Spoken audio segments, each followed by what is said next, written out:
I work at a big company, and I can earn enough for both of us, so don't worry, Eric said during our engagement. But as soon as we got married, he changed. He and Larry started insulting me every day. On top of that, Eric took control of all the money and cut down on living expenses. He'd constantly complain, even though I did all the cooking. Fed up, I told Eric I wanted a divorce and left the house. Later, I bumped into Larry by chance. "Hey, I heard you're getting a divorce now," he said. I was surprised and replied, "You must be mistaking me for someone else." Larry smirked and said, "Don't pretend. We're not together anymore, so don't come to me about money. I won't lend you a cent, remember that." Before I could respond, he disappeared into the crowd. I lowered my head, feeling the stares of people passing by, and started to laugh. Poor guy, he knows nothing. I can't wait to see his reaction when he finds out the truth. I'm Michelle, a 53-year-old housewife. I married Eric 7 years ago. When we met, Eric seemed like a great guy. We met at a gathering of friends, and I found him fun and friendly. As we said goodbye, he asked if we could meet just the two of us next time. Feeling a bit sad about parting, I agreed. When we started dating, he mentioned he had a son named Larry from his previous marriage. Larry was in 5th grade then, and we had dinner together a few times. He was a bright and pleasant boy, just like his dad. A year later, on the night Eric proposed, I decided to open up. You know I live with my parents and work part-time, right? The company I joined right after graduation was really tough and it ruined my health, I said. Is that so? It must have been hard to quit, Eric replied. I think long hours will be difficult for me in the future, I added. Eric smiled kindly and said, "Don't worry about it. Just stay at home. I work at a big company, and I can earn enough for both of us." Relieved by his words, I accepted his proposal. I was happy to have met a good man and thought we were starting a happy married life. I never imagined I would feel so hopeless in less than half a year. As we got used to living as a family of 3, Eric and Larry's attitudes changed a lot. They started making fun of everything I did and said, "Mom, are you in bed again? Where's my sandwich?" Larry asked with a frown as he came into the bedroom before school. I had been helping with weeding at a nearby park yesterday and felt sick because it was an unusually hot day. I had already been feeling unwell since the day before. I had asked Eric for help, but he refused with an annoyed look and said, "Being a housewife must be nice, just slacking off all year. I need my days off too, you know. Let me rest." The next morning, I couldn't get up because I had pushed myself too hard. I apologized to Larry and said, "Sorry, Larry. I couldn't make your sandwich. Here's some money to buy one at the grocery store." Larry complained, "Mom, can't you at least make a sandwich? You always take shortcuts with frozen food or leftovers. You're failing as a mom if you can't even cook." His words hurt. "Don't blame Mom, Larry," Eric said with a half smile as he passed by in the hallway.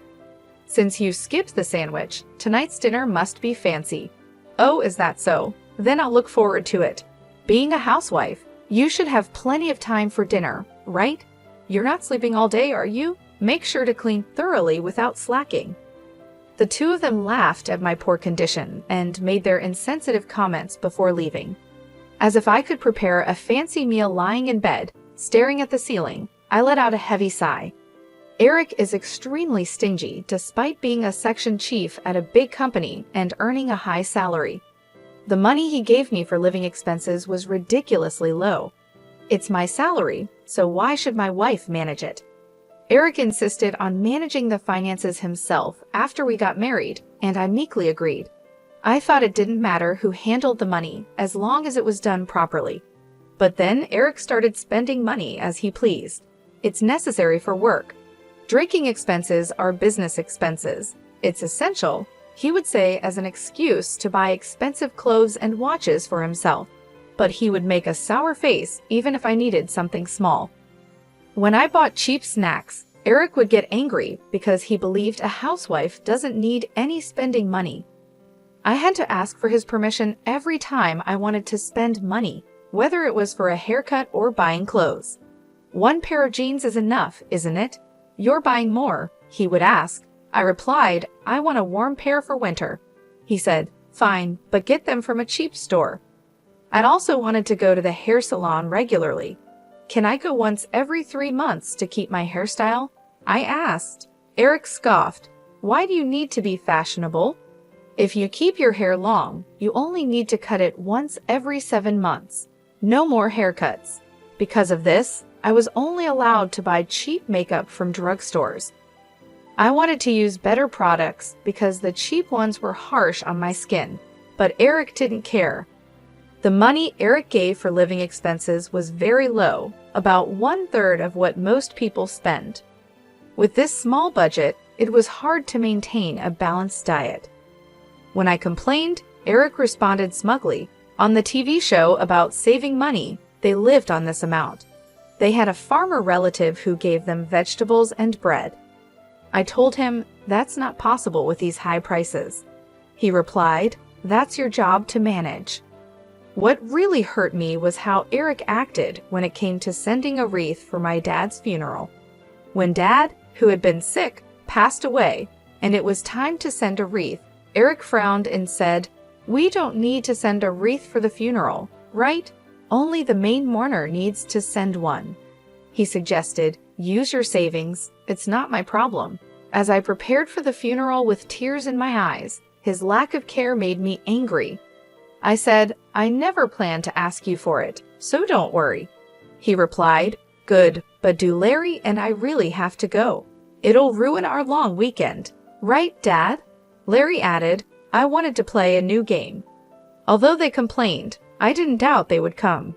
However, Eric and Larry arrived late to the funeral, barely greeted my mom and relatives, and left quickly. My mom, who was very tired, didn't have the energy to get upset, but my relatives were furious. "What's going on, Eric? Your wife's father died, and you're acting so cold." "Larry, you've received so many gifts and allowances from Michelle's dad," they said. While I apologized to my relatives, I felt my love for Eric and Larry quickly fading. Eric, always in his stylish suits with a charming presence, and Larry, attending a prestigious university and seen as a handsome father and son by the neighbors, only insulted me at home. They wouldn't come straight home after work or school, instead wandering around and coming back with the smell of lipstick and perfume. Despite doing whatever they wanted, they treated me like a maid, demanding fancy meals with the little money I had for food. When I served dishes with chicken or pork, both Eric and Larry would glare at me with disdain and insult me. "Don't you want to serve your husband good food after he comes home from work? If I get sick from eating this bad food, how will you take responsibility? Are you even a mom?" they would say. I could make delicious meals, even with chicken or pork.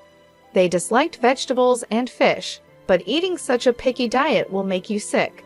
Eric would reply, "I'd eat if it were high quality. Don't complain when you can't satisfy us. I don't need advice from someone as weak as you."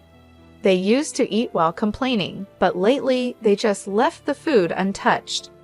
Yet, if I didn't cook, they would yell, "Are you slacking off even though you're a wife?"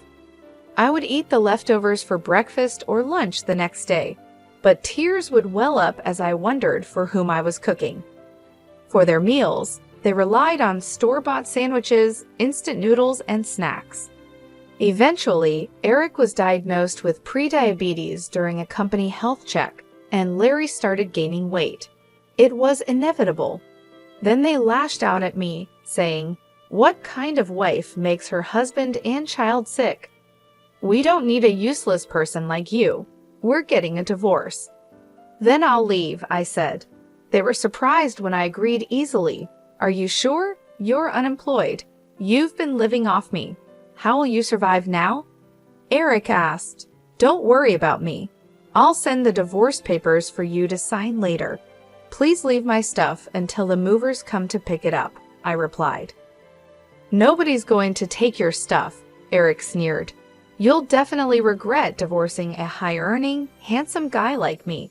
A kind husband who lets you be a housewife with 3 meals and naps. There's no one else like that in the world, right? That's right.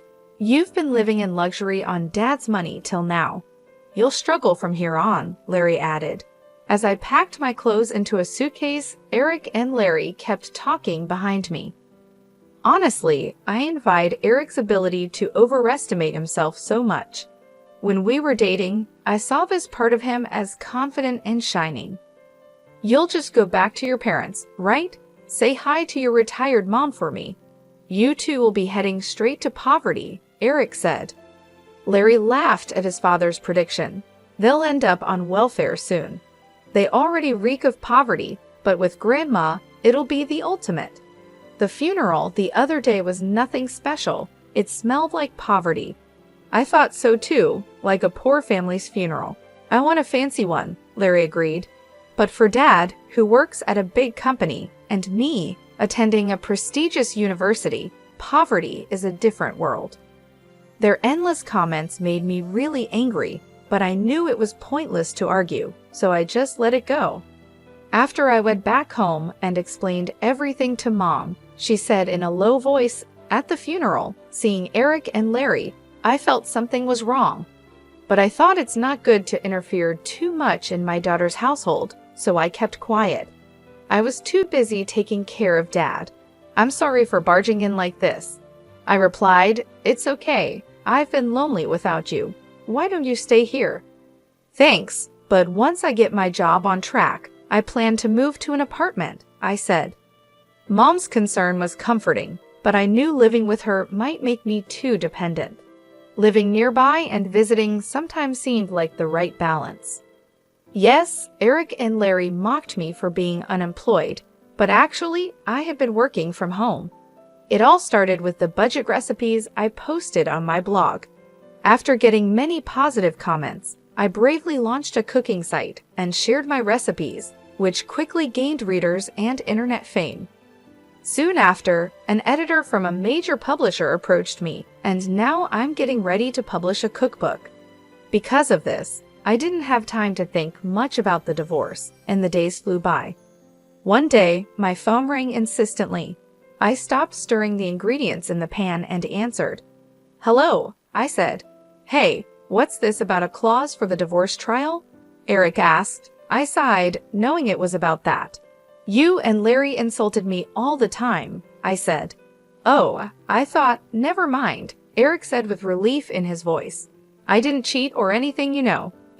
Did you record me and Larry? Your memory alone won't work. I replied, I've noted everything in my diary. Try to claim otherwise if you can. Eric scoffed, really, poor people and their obsession with money. You're so stingy. If you think you can get a deposit for the divorce trial, go ahead. After his outburst, Eric hung up. I finished cooking and then visited a detective agency to investigate Eric's background.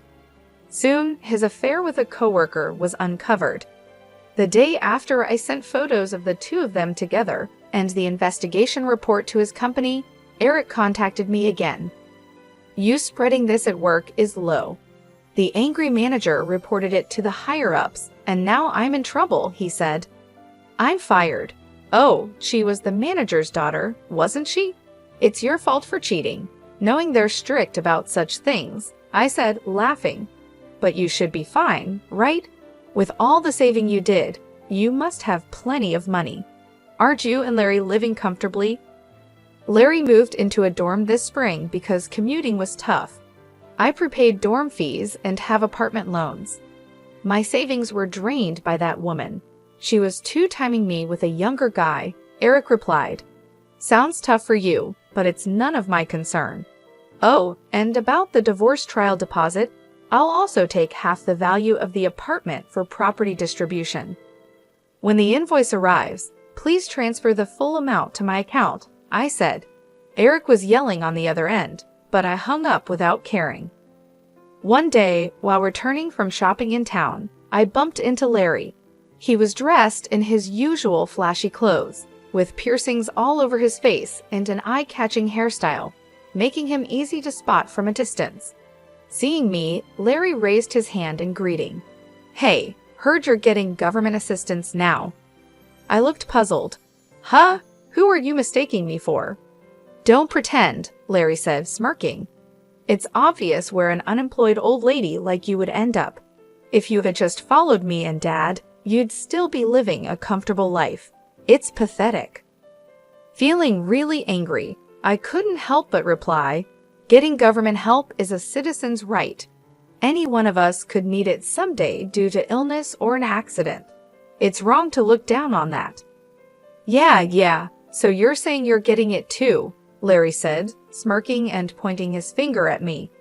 "Listen, you and I are estranged. Don't come crying to me for money. Remember that." As I opened my mouth to reply, he turned his back and disappeared into the crowd. I lowered my head, conscious of the stares of passers-by, shaking my shoulders. I couldn't help but laugh. It was just too ridiculous. Poor thing, he knows nothing. I can't wait to see his reaction when he finds out the truth. A few days later, I woke up to find an unbelievable number of missed calls from Larry. Reluctantly, I called back. Larry shouted furiously, "You deceived me, old woman. What are you talking about? I've heard from a cousin you got 3 high-rise apartments from Grandpa's inheritance and are living a carefree life. Hiding that and getting a divorce is cowardly," he said. "That's my personal asset. Why should I share it? I have to tell you or Eric, it's joint property. You should have done a distribution of property with Dad during the divorce. Unfortunately, it became mine after the divorce procedures, so I can't give it to Eric. Officially, I knew from Dad's will that it would be mine, but I delayed the process until after the divorce because I didn't want to share it with Eric." Larry shouted in frustration, "A rich woman like you getting government help? I'll report you to the authorities right now." "Feel free," I replied. "It's not me, but Eric, who is receiving it." Larry fell silent. "What I told you last time, it's not me," I explained as if talking to a child. "Honestly, even without the inheritance, I can live well. I have income from my cooking website and book sales, which I started secretly. But Eric, after spending all of his money on his affair, has lots of bills piling up and is borrowing heavily. When his affair was discovered and he was fired, his income stopped. Are you listening? Dad's on government assistance now," I said, pulling the phone away from my ear as Larry screamed. Waiting for him to calm down, I continued, "You really didn't know anything. He's too proud to tell his son. According to relatives, he asked for money. He's behind on his apartment rent and facing eviction, staying at home all day in an old apartment. If you're worried, why don't you contact him?" There was silence on the other end for a while. Then Larry said resentfully, "You're cold-hearted. After all Dad did for you, you have no intention of repaying him. If you have money, you should give some to Dad." "Why should I?" I said. "Since our marriage, it's been nothing but unpleasant memories. I don't feel like I owe him anything," I stated coldly. "If you're so concerned, why don't you, his son, lend him money? You're working part-time after all." "I don't have savings. The part-time pay goes to hanging out with friends and stuff," Larry said, suddenly evasive. I smirked. "You've been living quite lavishly for a student. Borrowing money to hang out at clubs is not a good idea." "How do you know that?" he asked. "The other day in town, I saw you from across the street. After we parted, you met up with a girl at a club and went into a brand store arm in arm. Also, a club membership card was left at the house. Using my credit card for shopping without my permission is out of the question." Larry stammered, "That's unfair. You got high-rise apartments from Grandpa. Why don't I or Dad get a share? This is discrimination." Yeah, the credit card bill will be sent soon. Make sure you pay it before it's due," I replied. Before I could finish, the call was disconnected. I sighed and ended the call too. Just when I thought it was all over, a few months later, Eric and Larry showed up at my parents' house without any notice. The doorbell rang nonstop, and when I answered, there they were. Expecting they came to ask for money, I let them in to avoid causing a scene in the neighborhood. Eric and Larry, who used to look so stylish, now appeared completely different, wearing wrinkled shirts and dirty pants, with lifeless and gaunt eyes. Yet, they still had the energy to be sarcastic. As they walked into the living room, Eric looked around and sneered, "Same old house, huh? Why not sell one of those high-rise apartments and rebuild this place? Do something nice for Mom, living miserably on her pension. This is Dad's house, and we like it this way. More importantly, when are you two planning to pay me back? You're past the deadline," I said. Eric, lifting his chin arrogantly, replied, "Michelle, I'll forgive you now, so let's remarry. You started a cooking site, right? If you manage the household perfectly, I'll even let you work. So come back." Such a generous dad, forgiving the wife who abandoned her husband and child. So Mom, why not live with Dad again? Living with just two women must be insecure. Stunned, I was speechless. After a moment, intense anger welled up inside me. "Don't joke with me. How much more do you plan to ridicule and fool me?" I shouted at the astonished Eric and Larry. After treating me like nothing more than a housekeeper, insulting me, not providing proper living expenses, and then kicking me out, now you want me back just because you found out I inherited high-rise apartments? No way. What? You're going to abandon us? Rich people really are stingy. Knowing we're struggling with money and still demanding payment, you're heartless. You were poor yourself until recently. "Don't get cocky," Eric retorted. In the middle of the argument, Mom returned from shopping. Eric and Larry immediately started buttering her up. "Please lend us some money. We'll probably pay it back. Besides, isn't it unfair that only Michelle gets Grandpa's inheritance? Give me one of the high-rise apartments too." "Hi, Grandma. Long time no see. How have you been?" "Grandma, please persuade Mom to remarry Dad. He doesn't want to break up, but Mom is being stubborn." Mom, surprised at first, changed her expression upon hearing their words. She placed her shopping bag on the floor and let out a deep sigh. "So shameless, both of you," she said. "What?" Eric and Larry responded, confused. "I'm telling you to have some shame," Mom shouted suddenly. Startled by her loud voice, Eric and Larry were understandably confused. Mom usually never scolded them sharply. "I've heard everything about the divorce from Michelle." "I can't believe you have the nerve to show up here," Mom said firmly. No, Michelle's exaggerating. You have to listen to our side too," Eric said quickly. "That's right, Grandma. Mom is quite the liar," Larry added. "I remember how well you two behaved at my husband's funeral." Mom cut off Larry's words sternly. "Arriving late, not greeting me or the relatives, yawning through the service, and leaving before the coffin was sent off. And now you dare ask for his inheritance? Go back to sleep." She drove a taken-aback Eric and Larry to the front door and glared at them one last time. "You two are now strangers to us. Don't come here again. If you do, I'll call the police." Mom threw their shoes out the door, forcing them to leave in their socks, and immediately locked the front door. Eric, who had been avoiding paying me, was advised by his lawyer that a lawsuit would cost even more. Reluctantly, he finally transferred the money to my account.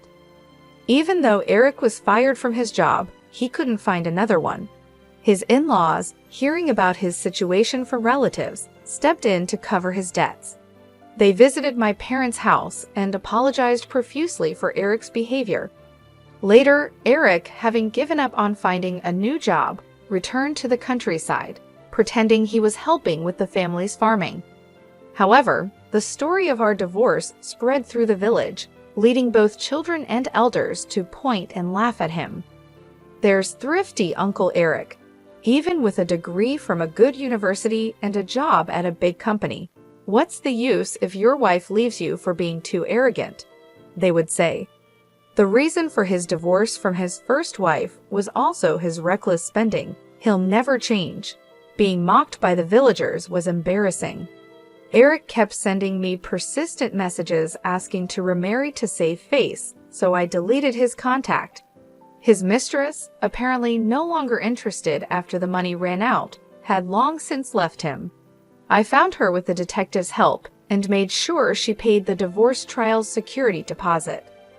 I also made Larry pay back the money he used on the credit card without permission.